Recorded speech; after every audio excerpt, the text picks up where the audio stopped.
great hope. Should I start again? Yeah, go ahead. Start again. People in bondage go from bondage to great hope, from great hope to great courage, from great courage to liberty, from liberty to abundance, from abundance to complacency, from complacency to apathy, from apathy to dependency, and from dependency back into bondage. And if you look at the United States, we're between apathy and dependency. Half the country is dependent on the government, and the other half is apathetic and couldn't care less as long as they have a roof over their head, food on the table, and was it Sunday football? If they have those three things, and maybe you throw in a beer and a pizza, they can dribble all over their white t-shirt, then they're happy. It doesn't matter what happens to the rest of the country. Meanwhile, the world is exploding as the US declines and declines rapidly. Last night was New Year's Eve. In Denmark, a church burnt down.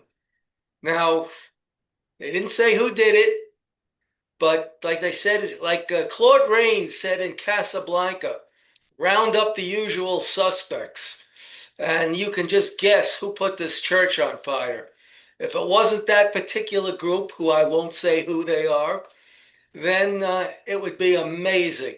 Can I Meanwhile, guess? Maybe they are called Muslims. hey, you got it on the Oh first my guess. gosh. I get an A. Okay, go ahead. You win the prize. I didn't realize that. Oh my Meanwhile, in gosh, I win the America, prize. Go two ahead. Muslims came out. Two Muslims came out of their house, one wielding a long sword, looked like a U.S. cavalry saber. And he's spinning it around and spinning it around. And he's saying New Year's is haram. It's evil. You're not supposed to have a good time, which explains why they never smile. They're always screaming in anger. And the thing is, who stopped him from wielding that sword in the street? It was like that swordsman in Indiana Jones and the Lost Ark, Raiders of the Lost Ark. You remember that guy dressed in black wielding the sword, and then Yeah, Indiana he, Jones he takes out his pistol and shoots him? Well, shoots that's how him. this guy was wielding the sword. So Yeah, one of the too really bad he didn't have a neighbor with a gun.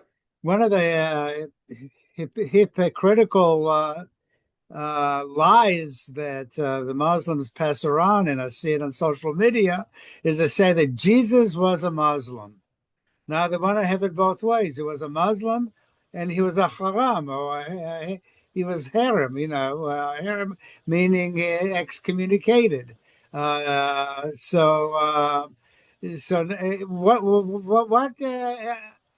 do they want? I mean, they want to play both end of of the lies in order for them to abscond the truth from reality.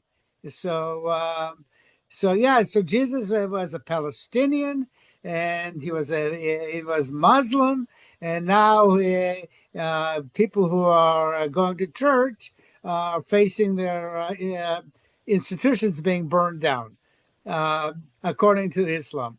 So, like I stated last week, and I pointed out, is all the wars that Islam has perpetrated upon Jews and Christians throughout times. Well, they also claim Moses, or in Arabic, Musa, was a Muslim, and they claim Noah was a Muslim. How are these people Muslims when it was Muhammad who invented Islam in the 7th century? And how could Moses and Noah and Jesus be Muslims? They didn't go around killing people who didn't want to follow their faith the way Mohammed did. That's one of the key signature things of Islam is they will kill you if you don't follow their faith. And if you do follow their faith and realize this is a crock, they will kill you for leaving the faith. So You don't see that in any other religion. In any other religion, you can believe as you want. You in Christianity, you're supposed to preach. In Judaism, you're not supposed to preach. Hinduism, cows are sacred. It may seem silly to you, but it's not silly to them in their beliefs. But in Islam, you follow those beliefs and you're just ripe for the killing. And I don't really, in my personal opinion, I don't care if you want to worship a rock. Just don't pick up that rock and throw it at me. I hear you that about Islam is a religion of thieves, and they try to eh, they're poachers. They poach other people's religions, and then they somehow try to include it into their own faith.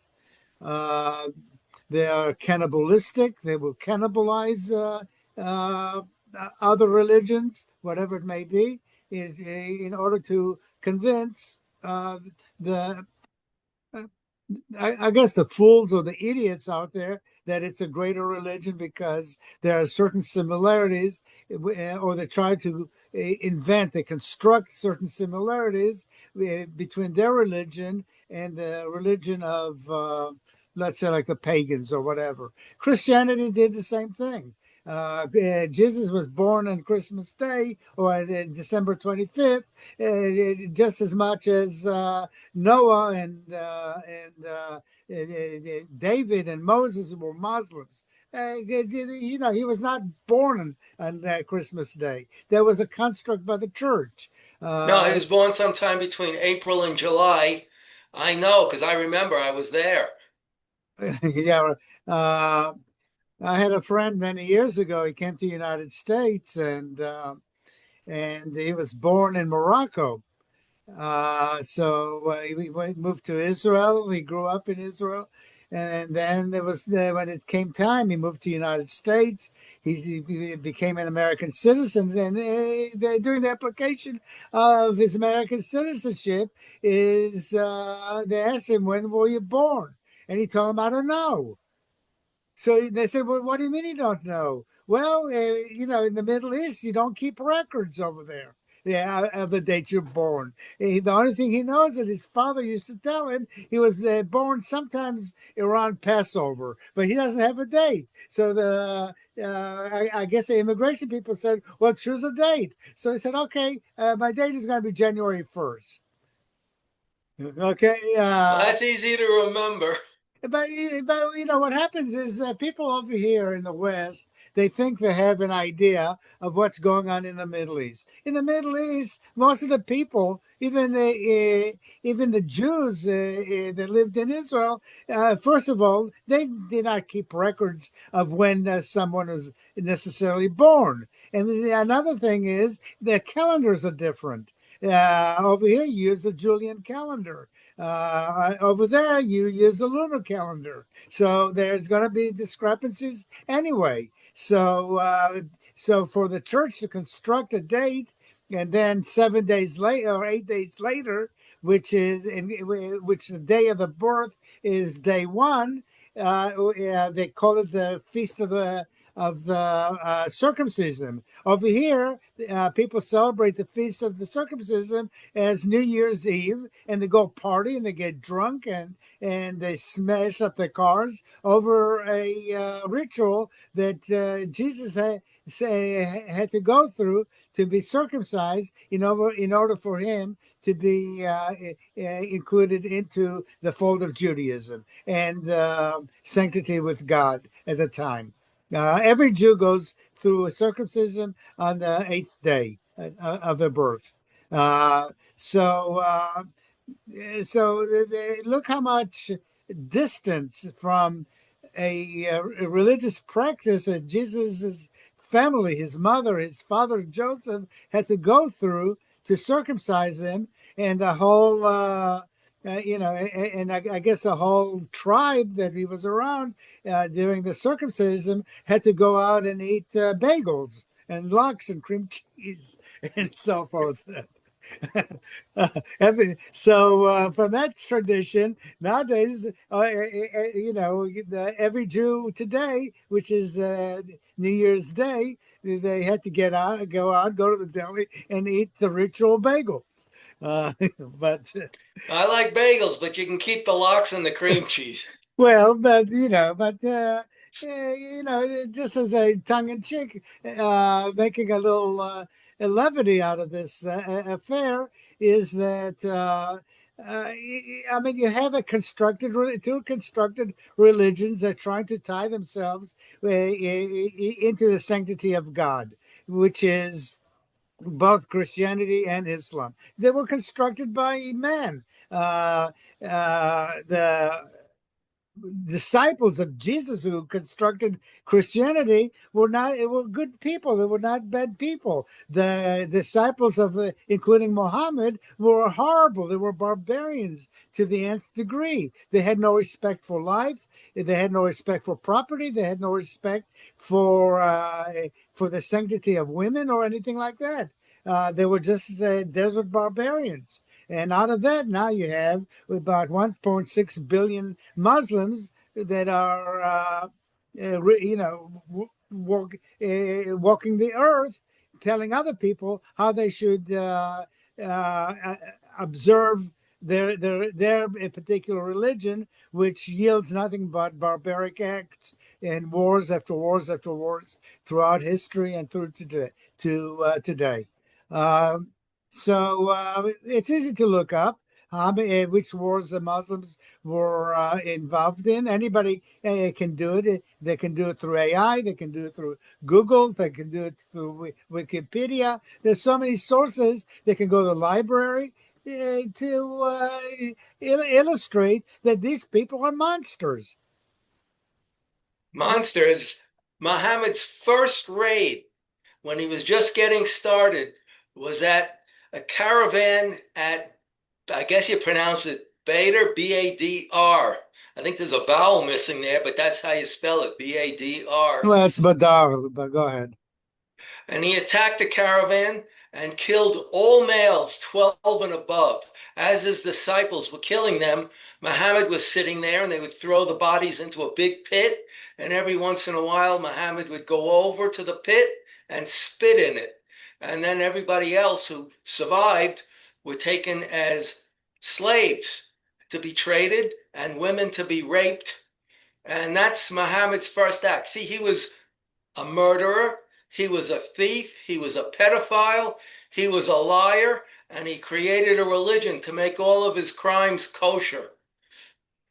Yeah, that's exactly right. Now, going back to what you were talking about, different levels and stages of empires, of how nations, from birth to death of a nation, goes into how it goes into our daily lives now living in America, that we are really right now at the stage of decline and towards the collapse of society itself.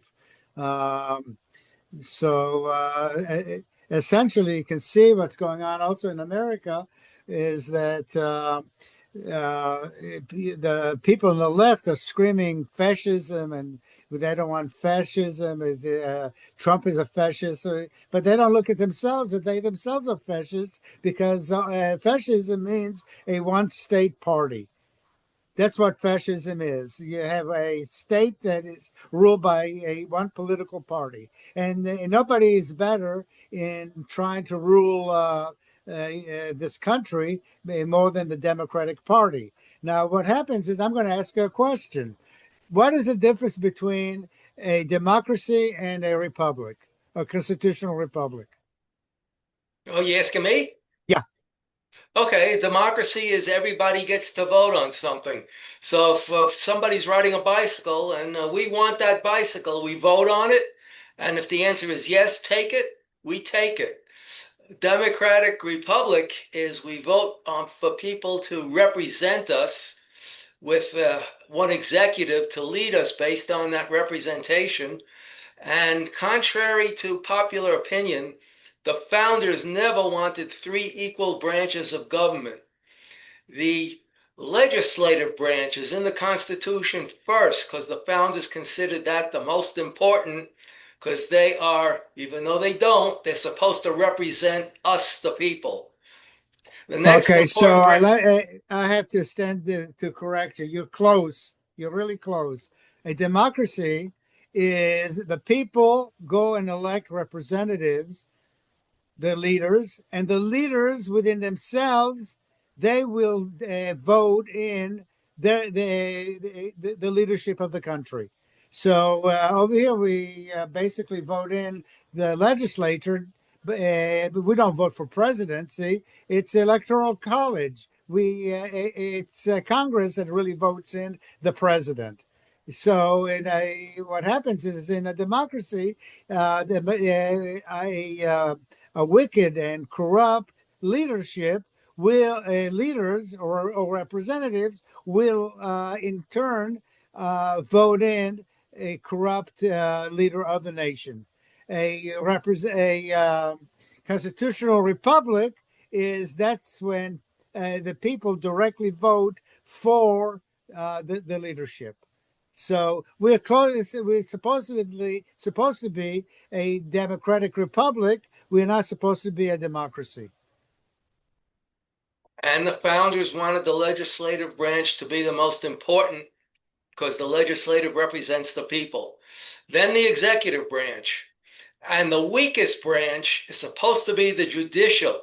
And if you really read why in the Federalist Papers state they didn't want judges making laws from the bench. So they're supposed to be the weakest branch.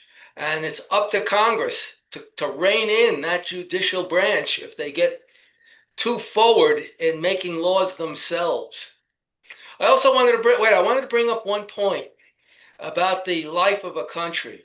We hit our peak as we were preparing for the D-Day invasion. Not many people know what I'm about to say because most people don't know this. The British it was their island. Their Navy was there. They were a landing craft. And they figured when the American equipment gets here, it'll be twice this, maybe even a little more. When the American equipment got there, we outnumbered the British about 25 to 1, maybe 50 to 1. It was wall to wall ships, wall to wall landing crafts, more equipment than England could produce in a half a century. Just the Americas just took off during this war and outproduced the entire world combined. So the British never saw anything like this. And when the British admirals saw all this American equipment, they knew they couldn't lose, but they also knew they were now a second-rate power and they had to adhere to what America told them to do because they were a minor partner compared to what they saw. And after the war in Europe was over, England was deciding whether to send their navy over to the Pacific. And they said, what's the point? The entire British Navy is a lot smaller than just a single U.S. task force. That is a sight and a time we will never see again. This America, if you call this America, there's no connection between this country and the country that produced the way it produced in the 1940s. So we're living in a shell of what once was. But what you're saying is that you have two different kind of wars you can fight. One is the Meso War, which means the more equipment, the bigger gun you have, or the bigger bombs you have, then you're going from massive destruction. That's called Meso Wars or Meso conflicts. And then you have the micro wars, the wars that people don't have all the aircraft carriers and the rockets and so forth. what you're witnessing today between Russia and Ukraine is that Russia is going meso against Ukraine. Ukraine does not have all the equipment, so they're fighting a micro war against them, and they are really standing up pretty well. They're not winning, but definitely Russia is losing hundreds of thousands of lives fighting this their war, and the reason is that in the when you fight the war in the micro war, you use small gadgets. You don't use F-35s and so forth. You use drones. You use cyber attacks against the other nation. You try to derail their infrastructure by using smaller bombs to blow out petroleum plants, warehousing, train routes, and then you use a computer by totally discombobulating their whole their military system. And this is one of the things that Israel is doing now, has been doing, not now, but has been doing against against Arabs, because Israel cannot afford to have all the ships and the submarines and the aircraft carriers to fight the Mesa war. But Israel can definitely fight very well the micro wars, and with a big, powerful punch. So now, what happens is when you see countries such as not only Germany, we discussed last week, that is buying over $6 billion worth of Israeli air defense systems, but you have India just announced that they're buying also over $8 billion, and they have countries like Vietnam and Thailand and even European countries who are buying Israeli products, and the reason is Israel is the uh, basically the a premium country in the world for innovations. It's not China, it's not Japan, and unfortunately, it's not any longer the United States. Israel has surpassed the United States as being the imperial of innovations in fighting wars and creating weapons to deal with the future wars. This is why even Trump is building the Golden Dome based on Israel's Iron Dome, and is using Israeli technology and know-how to build the Iron Dome. All these systems that the United States really need to protect its own border. So no longer is United States the premier as far as being the lone nation that can uh, stave off wars, as far as the wars of the wars of electronics, the wars of space, and the wars of sea and ground. They are really right now in symbiotic relationship with Israel, and Israel is teaching United States, and they're teaching Germany, and they're teaching India, and they're teaching friendly nations how they're doing it, how they're fighting the wars, and what innovation they instill and what into their armed forces to be able to stave off uh, powers which are much more superior to the little country of Israel. So the United States cannot do it alone anymore. Well, the buttons Israel on cannot do it United alone States either. military uniforms, just the buttons say made in China now. We can't even make buttons.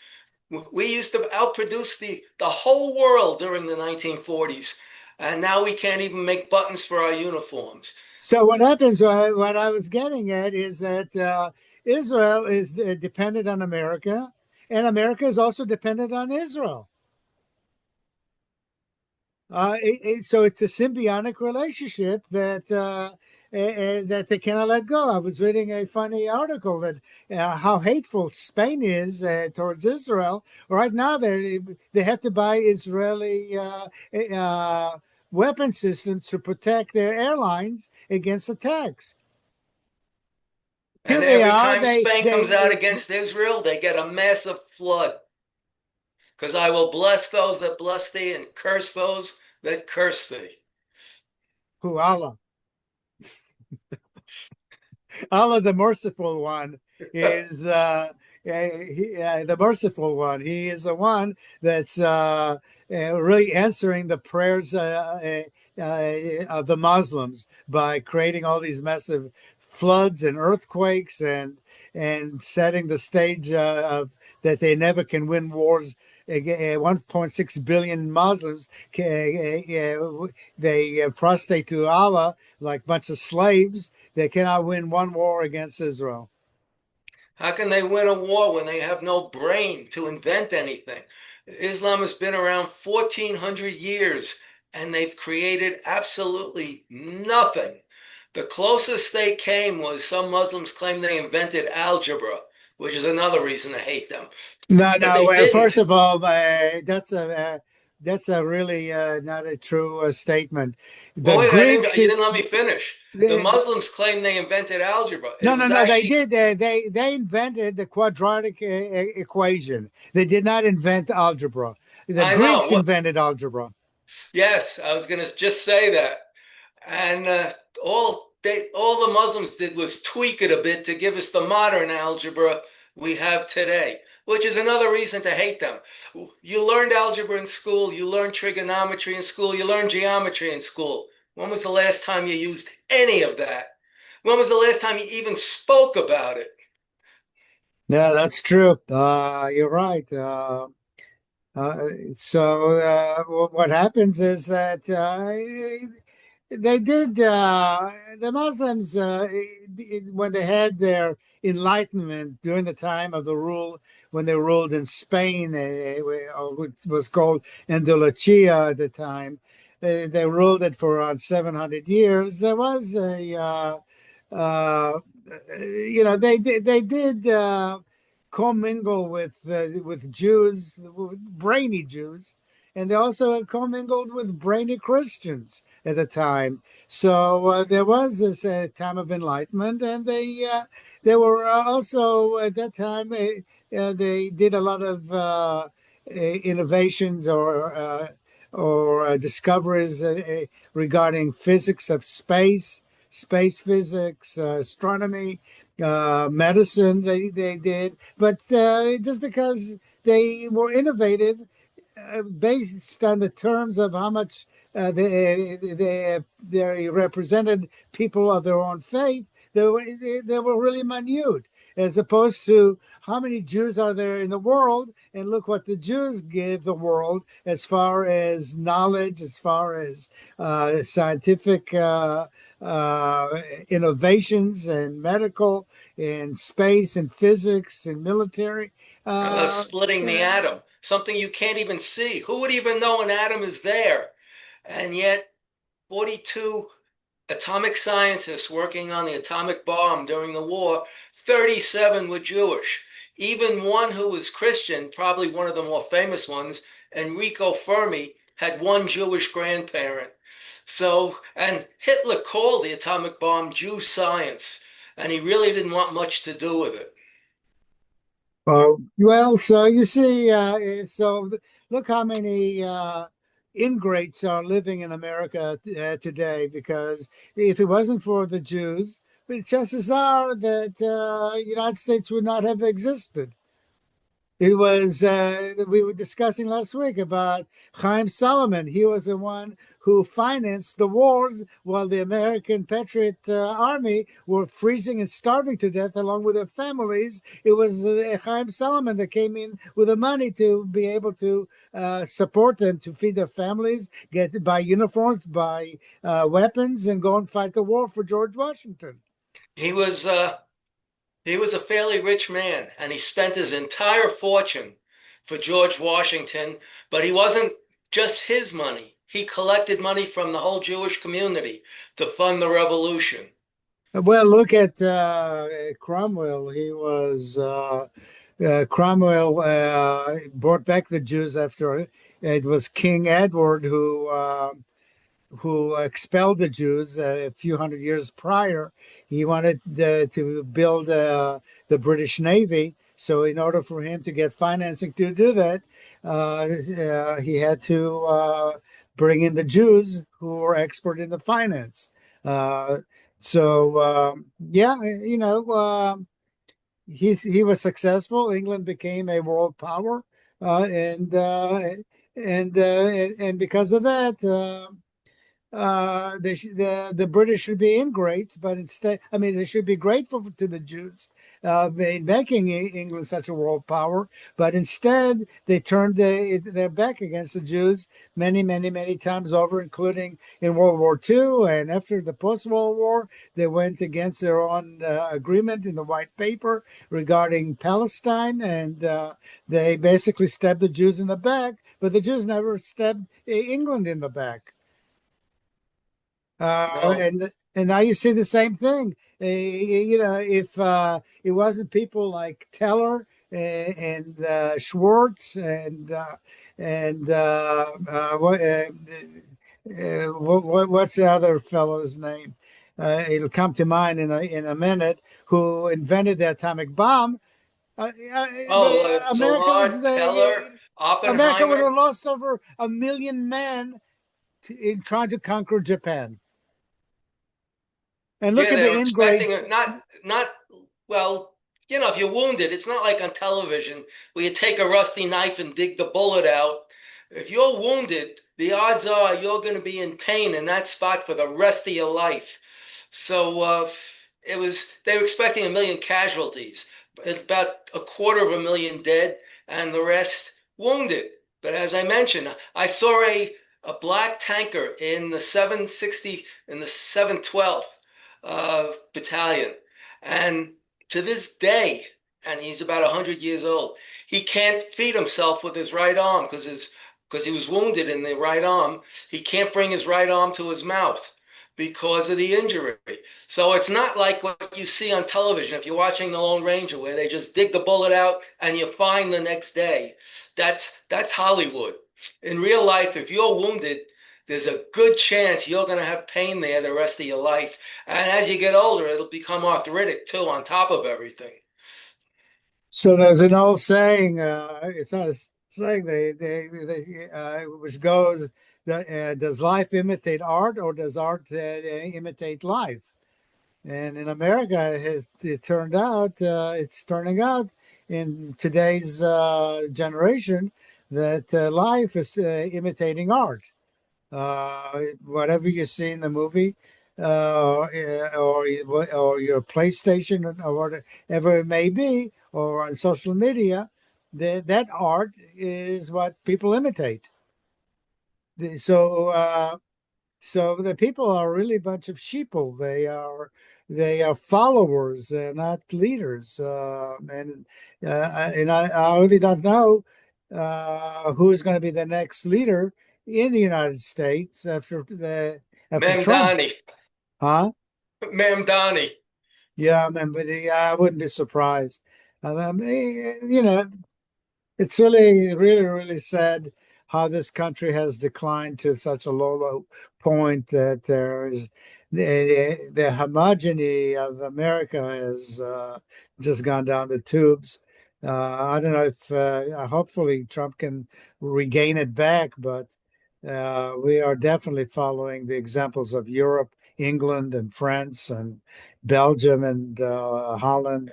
And the Uh, Roman Empire, we're walking right in their footsteps. We're declining for the same reasons: moral decay, army spread too thin, worthless currency, and too many non-Roman citizens. We have too many non-American citizens. Yeah, yeah. And also, look at the mistakes that the United States has done in trying to open up its borders to all nations in the world, to educate these people, so these people can steal our knowledge, our technologies, and everything, and bring it back to their homeland in order to use it against us in the future.